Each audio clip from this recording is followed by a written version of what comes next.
Good morning, students. Today we are going to start the numericals on solutions. Now, first numericals based on Henry's law. First of all, what is Henry's law? What is the statement of Henry's law? Henry's law states that the solubility of gas in a liquid is directly proportional to the pressure of gas above the solution. This is the statement of Henry's law. And what is the mathematical expression of Henry's law? Solubility S is directly proportional to P, therefore S is equal to KH into P. Okay, so this is the first formula used to calculate solubility of gas, Henry's constant and pressure. Okay, now first example, see here, example number 2.1, problem number 2.1. The solubility of nitrogen gas in water at 25 degrees Celsius and 1 bar is 6.85 into 10 raised to minus 4 mole per liter. This is solubility of gas. What is the solubility? 6.85 into 10 raised to minus 4 mole per liter. Calculate Henry's law constant, that is KH, and second one, molarity of nitrogen gas dissolved in water under atmospheric condition when partial pressure of nitrogen in atmosphere is 0.75 bar. Second केसमध्ये काय सांगितलं, molarity calculate करायला सांगितलं. आणि molarity कशामध्ये express करतात? Molarity it is express in mole per litre, that is molarity. बरोबर आहे. म्हणजेच आपल्याला इथे सॉल्युबिलिटी काढायला सांगितलं आहे. मोलॅरिटी म्हणजे सॉल्युबिलिटी. सॉल्युबिलिटीला कशामध्ये एक्सप्रेस करतात? मोल per litre.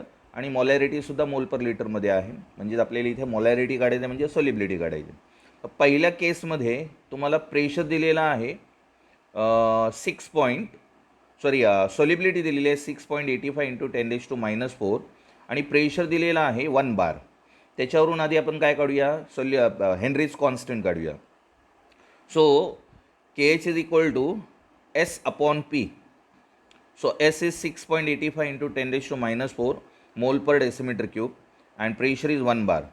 So that gives KH is equal to 6.85 into 10 raised to minus 4 mole per liter per bar. Okay, so this is Henry's constant. Now by using pressure 0.75 bar, what is the solubility, that is molarity of nitrogen gas? So therefore once again the formula used is S is equal to KH into P, that is equal to KH किती काढला आपण 6.85 into 10 raised to minus 4 and pressure किती दिलेला आहे into 0.75 bar. Okay, so therefore by calculating these factors we give solubility, that is 5.138 into 10 raised to minus 4 mole per liter. Calculation तुम्हाला log टेबलचा use करून करायचं आहे. त्यामुळे बघा इथे डायरेक्ट दिलेल्या टेक्स्टबुकमध्ये हाच प्रॉब्लेम येईल असं नाही. व्हॅल्यूज कदाचित वेगळ्या दिलेल्या असतील, त्यामुळे तुम्ही ह्या व्हॅल्यूज जर पाठ केल्या आणि व्हॅल्यूज जर बोर्डाला तुम्हाला दुसऱ्या दिलेल्या असतील तर चुकतील. त्यामुळे कॅल्क्युलेशन लॉग टेबलचा यूज करूनच करायचे. सेकंड प्रॉब्लेम बघा इथे दिलेला आहे. The Henry's law constant of methyl bromide. Henry's law constant of methyl bromide, that is CH3Br is KH दिलेला आहे 0.159 मोल पर लिटर पर बार. कशामध्ये दिलेला आहे? हेनरीज कॉन्स्टंट मोल per litre per bar at 25 degrees Celsius. What is the solubility of methyl bromide in water at 25 degrees Celsius and at pressure of 130 millimeter mercury? Pressure किती असताना 130 millimetre मर्क्युरीमध्ये असताना तुम्हाला solubility काढायला सांगितलं, S काढायला सांगितलेलं आहे. Okay, solubility of methyl bromide in water at 25 degree Celsius. आता इथे आपल्याला काय दिलेलं आहे? हेनरीज कॉन्स्टंट दिलेला आहे आणि प्रेशर दिलेला आहे. प्रेशर कशामध्ये दिलेला आहे? Millimetre mercury. मग त्या प्रेशरला आधी आपल्याला बारमध्ये कन्वर्ट करायचे, कारण का तुम्हाला हेनरीज कॉन्स्टंट कशामध्ये दिलं आहे? मोल पर लिटर पर बारमध्ये दिले आहे. त्यामुळे इथे जो प्रेशर आहे त्याला आपल्याला बारमध्ये कन्वर्ट करायचं. मग आता बारमध्ये कन्वर्ट करण्यासाठी पहिलं बघा कन्वर्जन काय ते, मिलीमीटर मर्क्युरीचं मिलीमीटर मर्क्युरीचं ॲटमॉस्फिअरमध्ये जर कन्व्हर्जन करायचं असेल तर मिलीमीटर मर्क्युरीला 760ने डिवाइड करायचं आहे. मिलीमीटर मर्क्युरीला कितीने डिवाइड करायचं आहे? 760, because 1 millimetre mercury is equal to 1/760 atmosphere. Okay, मग आता मिलीमीटर मर्क्युरीचं ॲटमॉस्फिअरमध्ये कन्व्हर्जन केलं. आता ॲटमॉस्फिअरचं बारमध्ये कन्व्हर्जन करायचं असेल तर ॲटमॉस्फिअरच्या व्हॅल्यूला 1.013ने मल्टिप्लाय करायचं, तेव्हा तुमचा प्रेशर कशामध्ये होईल? बारमध्ये. ओके, मग आता इथे काय दिले बघा, according to Henry's law, what is the formula?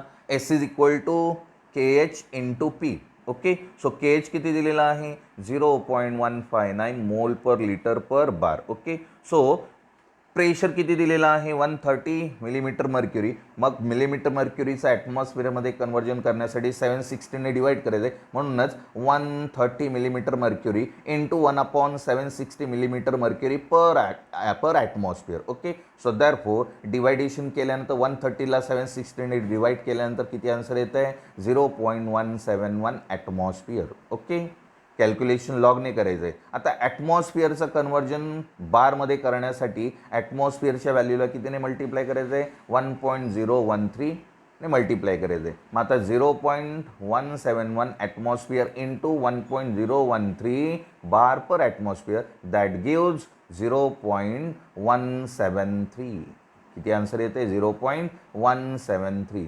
आता याचं कन्व्हर्जन बारमध्ये झालेलं आहे प्रेशरचं, आणि के एच हेनरीज कॉन्स्टंट दिलेलं आहे बारमध्ये. मग फॉर्म्युला काय? S is equal to K H into P. By substituting the value of K H and P, we get S is equal to 0.159 into 0.173, that gives 0.271 mole per litre. That is molar लिहिलं तरी चालेल. Molar means molarity. Okay, so this is solubility. Next example, based on vapor pressure, Raoult's law. So total vapor pressure दिलेला इथे, total pressure of solution दिले. What is the formula of total pressure of solution? P is equal to P20 minus P10. Formula कुठला use करायचं बघा. P is equal to P20 minus P10 into X2 plus P10. What is P10? Vapor pressure of first component. And what is P20? Vapor pressure of second component. And X2 is mole fraction of solute. And P is total pressure of solution. Now here problem number 2.3 on page number 32. So the vapor pressure of pure liquid A and B. दोन liquid दिलेले आहेत. पहिला आहे A आणि दुसरा आहे B. The vapor pressure of pure liquid A and B are 450 millimeter mercury and 700 millimeter mercury respectively at 350 Kelvin. Find the composition of liquid and vapor. Find the composition of liquid and vapor if total pressure is 600 millimeter. Total pressure किती दिलेलं आहे? 600 millimetre दिलेलं आहे.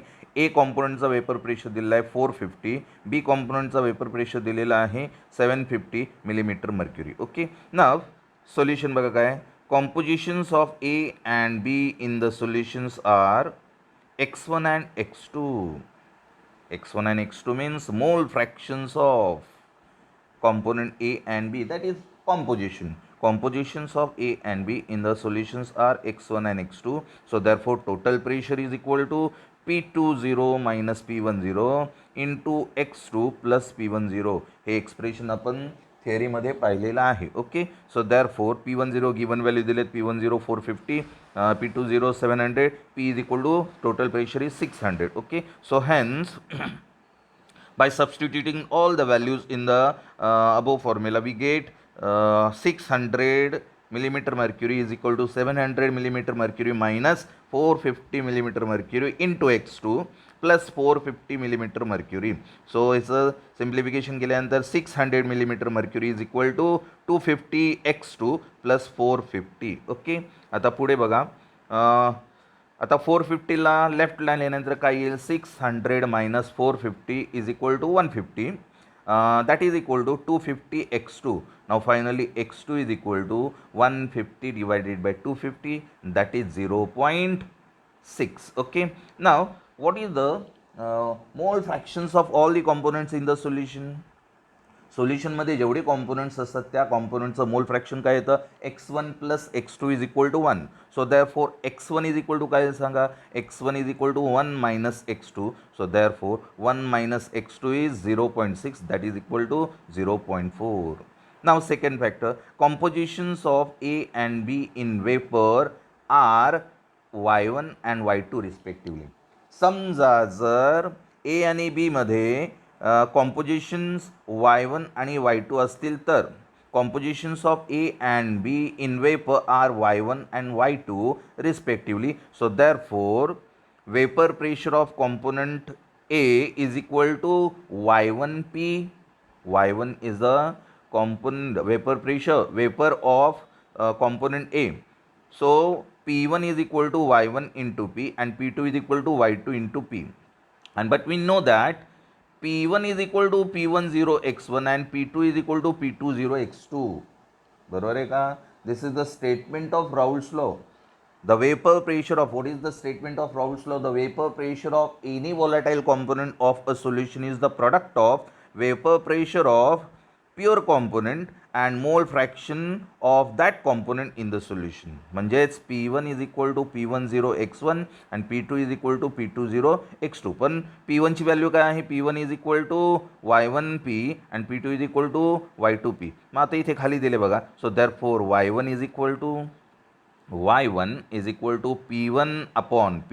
मग P1 ची value काय आहे, P1 is equal to P10 x1 upon P. Okay, मग आता P10 किती आहे, 450 मिलीमीटर मर्क्युरी. x1 किती आला आहे, 0.4 आणि टोटल प्रेशर किती आहे, 600 मिलीमीटर मर्क्युरी. आणि याचं कॅल्क्युलेशन केल्यानंतर आपल्याला काय मिळेल, 0.3. ओके, कॅल्क्युलेशन लॉगने करायचं आहे. 450 into 0.4 divide by 600, that gives 0.3. Now y2 is equal to, what is total mole fractions of component, y1 plus y2 is equal to 1. So therefore y2 is equal to 1 minus y1 and 1 minus 0.3, that gives 0.7. Okay, so this is the example based on Raoult's law. Now fourth example on page number 35, example based on relative lowering of vapor pressure. Relative lowering of vapor pressure. What is relative lowering of vapor pressure? Relative lowering of vapor pressure is equal to mole fraction of non-volatile solute, that is delta P upon P10 is equal to x2. आणि x2 ची value आपण find केलेली. What is x2? x2 is the mole fraction of non volatile solute. आणि x2 ची value काय find out केलेली, W2 into M1 divided by M2 into W1. Okay, मग इथे आता रिलेटिव्ह लोअरिंग ऑफ वेपर प्रेशरचा फॉर्म्युला यूज करायचा आहे. Problem number 2.4. A solution is prepared by dissolving 394 gram of non volatile solute. 394 gram of non volatile solute, that is W2 दिलेला आहे 394 gram in 622 gram of water. Water solvent आहे, म्हणजेच काय दिलं आहे, 622 ग्रॅम काय दिलं आहे, W1. Okay, the vapour pressure of solution is found to be 30.74 millimetre mercury. कोणाचा वेपर प्रेशर दिलेला आहे, सोल्युशनचा वेपर प्रेशर म्हणजे काय, vapour pressure of solution is P1. Okay, and vapour pressure of pure solvent is P10. P10 म्हणजे vapour pressure of pure solvent and P1 is the vapour pressure of solution. The vapour pressure of solution is found to be 30.70, म्हणजे हा P1 दिलेला आहे, at 30 degree Celsius. If vapour pressure of water at 30 degree Celsius is 31.8, that is P10 दिलेला आहे millimetre मर्क्युरीमध्ये. So what is the molar mass of solute? सोल्यूटचा molar mass आपल्याला इथे काढायला सांगितलेला आहे. सो फॉर्म्युला यूज्ड इज, कुठला फॉर्म्युला यूज करायचा आहे बघा, this is the formula P10 minus P1 upon P10 is equal to delta P upon P10 and that is equal to W2 M1 divided by M2 W1. Okay, इथे W2 दिलेला आहे 394, W1 622, M1 दिलेला आहे. Molar mass of water, what is the molar mass of water, H2O 18 gram per मोल. वॉटरचा molar mass पाठ करून ठेवा, 18 gram per मोल. So that is M1 18 gram per मोल, P1 30.74, P10 31.8 millimeter mercury. By substituting all this value in the above equation we get काय दिलेलं आहे P10 31.8 minus P1 किती दिले 30.74 divided by P10 that is 31.8 is equal to W2 किती आहे 394, M1 किती आहे 18 and divided by M2 काढायचं आहे फाइंड करायचं टू फाइंड इंटू W1 किती दिलं आहे 622.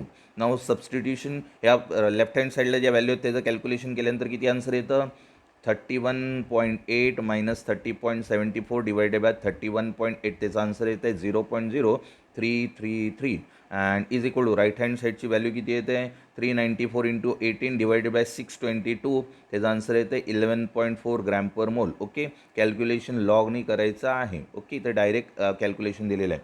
So therefore M2 is equal to 11.4 divided by 0.0333. Okay, आणि त्याचं डिवायडेशन सिम्प्लिफिकेशन केलं कॅल्क्युलेशन केल्यानंतर आन्सर येतं 342 ग्रॅम पर मोल. So molar mass of non-volatile solute is 342 gram per मोल. म्हणजे सोल्यूट कोण आहे sugar sucrose because the molar mass of sucrose is 342 gram per मोल. So this is the non-volatile solute. Sucrose is a non-volatile solute. Second example based on relative lowering of vapor pressure काय दिले बघा the vapor pressure of pure benzene. The vapor pressure of pure benzene. Benzene इथे solvent दिलेला आहे. Benzene is an solvent. Okay. The vapor pressure of pure benzene, molar mass of benzene is 78 gram per mole at a certain temperature is 640 millimeter mercury. Full stop. A non-volatile solute of mass. Non-volatile solute mass दिलेला आहे W2 दिलेला आहे किती 2.314 gram is added to 49 gram of benzene. आता इथे W2 काय दिलेलं आहे 2.315, W1 किती दिलं आहे 49, M1 किती दिलं आहे 78 ग्रॅम पर मोल आणि वेपर प्रेशर दिलेलं आहे बेन्झिनचा म्हणजे benzene is an solvent P10 दिलेलं आहे 640 मिलीमीटर मर्क्युरी. आता काय बघा पुढे म्हटलं आहे the vapour pressure of solution is 600 millimetre mercury म्हणजे P1 600 आहे. What is the molar mass of solute. Molar mass आपल्याला कॅल्क्युलेट करायला सांगितलं that is M2. Now here formula use is P10 minus P1 upon P10 is equal to W2 into M1 divided by M2 into W1. So सगळ्या values दिलेल्या आहेत त्या लिहिलेत बघा इथे P10 640, P1 600, W1 49, W2 2.315 आणि M1 सुद्धा दिलेला आहे. M1 किती आहे 78 तो लिहिलेला नाही आहे तो सुद्धा लिहायचा आहे. So therefore the formula by substituting all these values in the above formula we get 640 minus 600 divided by 640 is equal to 2.315 minus नाही तिथे इंटू आहे हा मायनस दिला बघा तो मायनस नाही आहे 2.315 मायनस नाही इंटू आहे तो इंटू 78. ओके हा काय आहे 2.315 into 78 divided by 40 into M2 into करत इथे हा सगळीकडे मायनस दिलेला आहे. So therefore 640 minus 640 L okay divided by 640 is equal to 2.315 into 78 divided by 40 into M2. So therefore M2 is equal to 2.315 into 78 सगळीकडे मायनस दिलेला मायनस नाही येणार M2 is equal to 2.315 into 78 into 640 divided by 40 into 40. Okay, and by calculating all these values we get M2 is equal to 72.23 gram per mole. Okay, this is gram per mole आहे. बऱ्याच printing mistakes आहेत टेक्स्टबुकमध्ये त्यामुळे printing mistakes करून घ्या इथे correction करून घ्या. So M2 is equal to 72.23 gram per mole. Okay, this is the molar mass of non-volatile solute. Next example, on the basis of elevation of boiling point. What is the definition of elevation of boiling point? Elevation of boiling point is the difference between boiling point of solution and boiling point of pure solvent. And what is the expression for, what is the mathematical expression for elevation of boiling point? Delta TB is equal to TB minus TB0. बरोबर आहे. And the relationship between elevation of boiling point and molar mass is delta TB is equal to 1000 into KB into W2 divided by M2 into W1. Okay. So आता problem बघूया on page number 37. The normal boiling point, एक मिनटं हां, the normal boiling point of ethyl acetate इथे solvent दिलेला आहे. The normal boiling point of ethyl acetate is 77.06 degree Celsius. Ethyl ॲसिटेटचा normal boiling point किती दिलेला आहे? 77.06 डिग्री सेल्सिअस, म्हणजेच TB0ची व्हॅल्यू दिली ही. A solution of 50 gram of non volatile solute, इथे W2 50 ग्रॅम दिलेला आहे. A solution of 50 gram of non volatile solute in 150 gram of ethyl acetate. Sorry, 150 काय दिलेला आहे? Mass of solvent that is ethyl acetate 150 gram म्हणजे W1 आणि W2 किती आहे? 50. Okay. Boils at a solution of 50 gram of non-volatile solute in 150 gram of ethyl acetate boils at 84.27 degree Celsius. हा काय दिलेला आहे? बॉइलिंग पॉईंट ऑफ सोल्युशन, म्हणजेच TB दिले आहे. TB is 84.27 degree Celsius. Evaluate the molar mass of solute if KB for ethyl acetate is, KB ची value, what is KB? Ebullioscopic constant. KB ची value दिली आहे 2.27 degree Celsius kilogram per mole. Okay. What is the formula, what is the relationship between molar mass and elevation of boiling point? M2 is equal to 1000 KB into W2 divided by delta TB into W1. Okay. मग काय काय value दिले? W2 50, W1 150. Delta TB कसा काढायचा? What is the formula of delta TB? Delta TB is equal to TB minus TB0. मग TB किती आहे? 84.27 आणि TB0 77.06 आणि याचं सबस्ट्रॅक्शन किती येतं? 7.21 degree Celsius, that is kelvin. 7.21 kelvin. So KB ची value 77. KB is equal to 2.77. Substituting all these values in the above equation, we get M2 is equal to 1000 into KB किती आहे? 2.77, W2 50 divided by delta TB 7.21 आणि W1 किती आहे? 150. आणि या सगळ्याचं calculation केल्यानंतर मोलार मास ऑफ सोल्यूट किती येतो? 128 gram per mole. Okay. So this is molar mass of non-volatile solute. Second example, that is problem number 2.7. 3.795 gram of sulfur.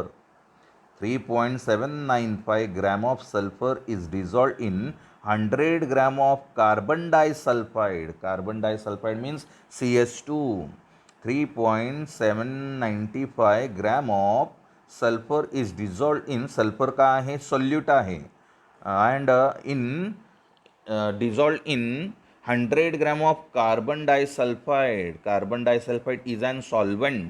3.795 gram of sulfur is dissolved in 100 gram of carbon disulfide. This solution boils at, सोल्युशनचा boiling point दिलेला आहे. किती केल्विनला boil होत आहे? 319.81 Kelvin. What is the molecular formula of sulfur in solution? सल्फरचा सोल्युशनमध्ये molecular formula काय तो काढायला सांगितलेला आहे. The boiling point of pure solvent is, सॉल्व्हेंटचा बॉइलिंग पॉईंट किती दिलेला आहे? म्हणजेच कोणाचा? कार्बन डायसल्फाईडचा बॉइलिंग पॉईंट 319.45 केल्विन. परत एकदा प्रॉब्लेम बघा. 3.795 हा प्रॉब्लेम 2017ला का 18ला विचारलेला होता बोर्डाला विचारलेला प्रॉब्लेम आहेत. टेक्स्टबुकमध्ये जे सॉल्व्ड प्रॉब्लेम आहेत तेच बघा, अनसॉल्व्ड प्रॉब्लेम बघू नका, कारण सॉल्व्ड प्रॉब्लेमच बोर्डाला विचारतात. फक्त काही व्हॅल्यू चेंज दिलेले असतात, पण हा असाच्या असा फॉर्म्युला टेक्स्टबुकमधला बोर्डाला विचारलेला आहे. बरेचसे प्रॉब्लेम टेक्स्टबुकमधले बोर्डाला विचारलेले आहेत, सॉल्व्डमधले नाही. Okay. So 3.795 gram of sulphur is dissolved in 100 gram of carbon disulfide. This solution boils at 319.81 Kelvin. What is the molecular formula of sulfur in solution? The boiling point of solvent is 319.45 Kelvin. काय दिलं आहे? Given दिलेलं आहे. Given that Kb for CS2 carbon disulfide is 2.42 Kelvin kilogram per mole and atomic mass of sulfur. सल्फरचा atomic mass आपल्याला माहिती आहे 32 unified mass. U means unified mass, that is gram. U म्हणजेच gram. Okay. So what is the formula? M2 is equal to 1000 Kb into W2 divided by delta TB into W1. Okay, this is the formula. So therefore W1 काय दिले? Given values W1 100 gram. W1 किती दिलेला आहे? 100 gram. W2 3.795 gram. Delta TB कसा काढणार? TB minus TB 0. बरोबर आहे. मग आता TB किती आहे? TB इज 319.81 and TB0 किती आहे? 319.45. okay, so therefore that gives 0.36 Kelvin. okay, now M2 is equal to, substitute करा 1000 into Kb. Kb किती आहे? 2.42.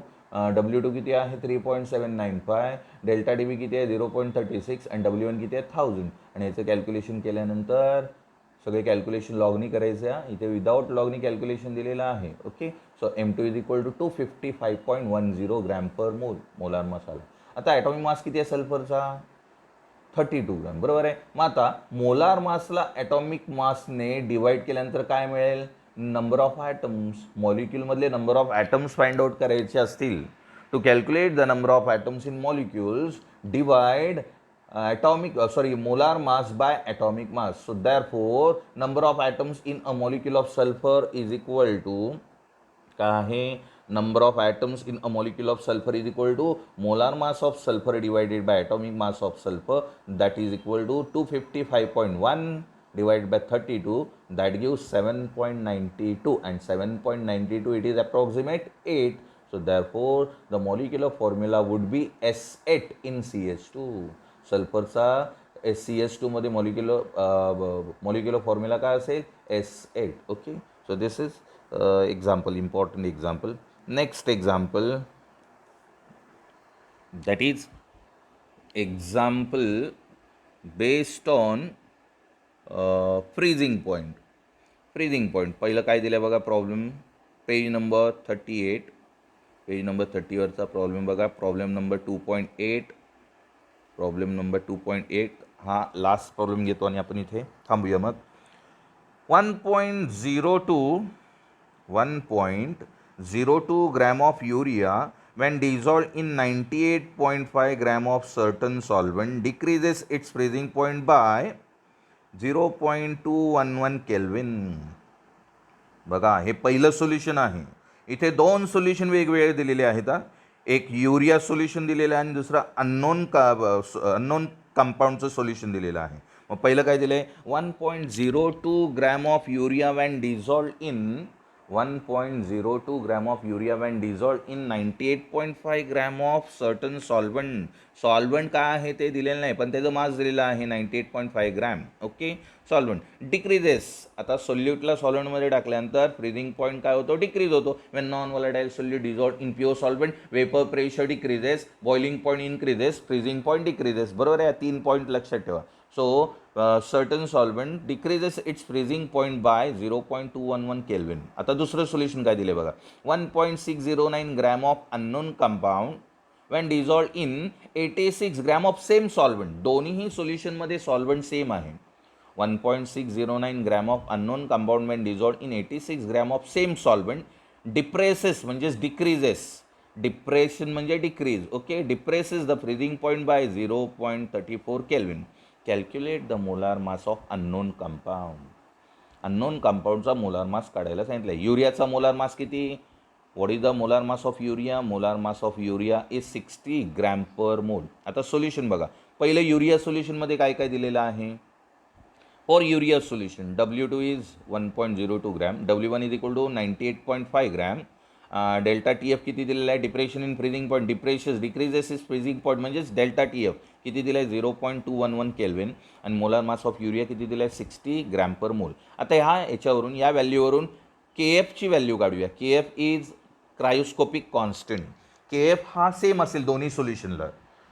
युरिया सोल्युशन आणि अननोन कंपाऊंडच्या सोल्युशनसाठी दोन्हीही सोल्युशनसाठी के एफ सेम असेल because K F is constant, it is known as cryoscopic constant. So therefore 1000 K F is equal to, बघा 1000 K F is equal to M2 into delta T F into W1 divided by W2. Formula तोच आहे. कुठला? बघा इथे formula दिलेला आहे हा.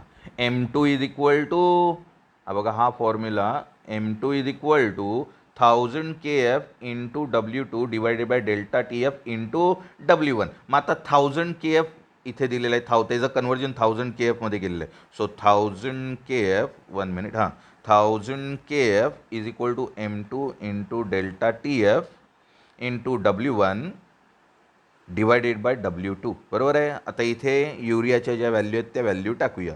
So by substituting all these value इथे सबस्टिट्यूट करूया. बघा काय येईल, 1000 K F M2 into delta T F into W1 into divided by W2.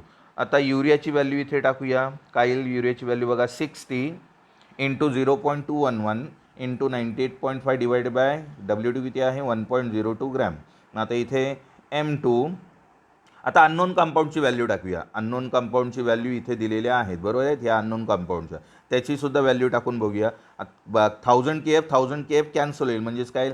M2 into 0.34 into 86 divided by 1.609. Okay. मग आता हे दोन्ही इक्वेशन आपण काय करूया? इक्वल घेऊया. सो देअरफॉर 1247.01 हे काय आलं? कोणाचं कॅल्क्युलेशन? 60 इंटू 0.211 इंटू 98.5 ह्याचं मल्टिप्लिकेशन किती आलं? 1247.01 divided by 1.02 is equal to, आता ह्याचं कॅल्क्युलेशन काय? 0.34 इंटू 86, त्याचं कॅल्क्युलेशन 29.24 केल्विन डिवाइड बाय 1.609. आता आपल्याला M2 काढायचं आहे, molar mass of unknown compound. So therefore M2 ह्याचं कॅल्क्युलेशन आता काय आलं? 1247.01 divide by 1.02 that is 1222.55 gram per मोल. आणि 29.24 डिवायडेड बाय 1.609 ह्याचं डिवायडेशन किती आलं? 18.173. So therefore 1222.55 is equal to M2 into 18.173. So therefore M2 is equal to 1222.55 divided by 18.175, 173 आहे, 175 दिले तिथे, 173, that is equal to 67.3 gram per mole. This is the molar mass of unknown compound in the solution containing same solvent. Okay, so this is the example based on depression in freezing point. आणखीन examples आहेत ते आपण उद्या बघूया. Thank you.